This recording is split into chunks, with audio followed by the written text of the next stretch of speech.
रांची के नामकुम स्थित अखिल भारतीय अनुसूचित जाति महासभा के कार्यालय में आयोजित संवाददाता सम्मेलन में आगामी 14 अप्रैल को होने वाले भीमराव अंबेडकर जयंती के कार्यक्रम की जानकारी दी गई। इस दौरान महासभा के पदाधिकारियों ने बताया कि जयंती कार्यक्रम इस वर्ष भव्य तरीके से बनाया जाएगा। सामाजिक कार्यक्रमों का भी आयोजन होगा। साथ ही वर्तमान समय में डॉक्टर अंबेडकर द्वारा दिए गए संवैधानिक सिद्धांतों और नीतियों की अनदेखी पर कड़ी आपत्ति जताते हुए इस मौके पर कहा गया कि उन्हें अपेक्षित सम्मान नहीं मिल पा रहा है, जो चिंता का विषय है।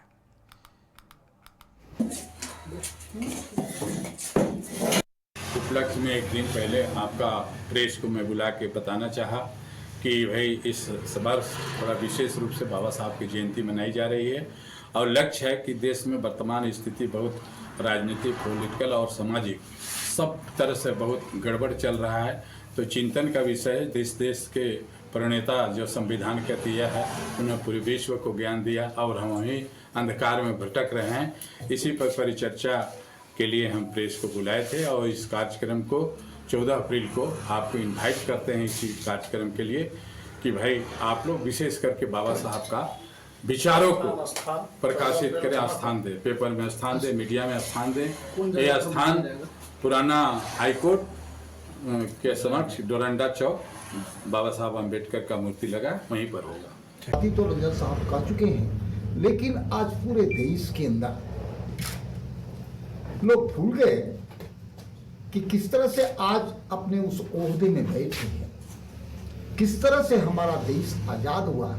आजाद तो हुआ, लेकिन भारत देश को सही संचालन का प्रारूप, एक लॉ, एक सूत्र जो दिया, कौन दिया?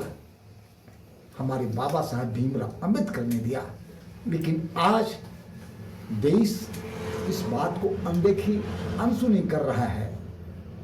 बाबा साहब के प्रति, उनके संविधान के प्रति भी लोगों का इग्नोरेंस का रवैया चल रहा है। मैं यही कहूँगा कि ऐसा न करें, नहीं तो अगर संविधान को आप प्राथमिकता नहीं दीजिएगा तो मुझे लगता है देश को दोबारा फिर क्रिकेट के विश्व मंच पर छा रही हैं रांची की प्रतिभाएं। इन प्रतिभाओं को संवार रहा है जेके इंटरनेशनल क्रिकेट एकेडमी।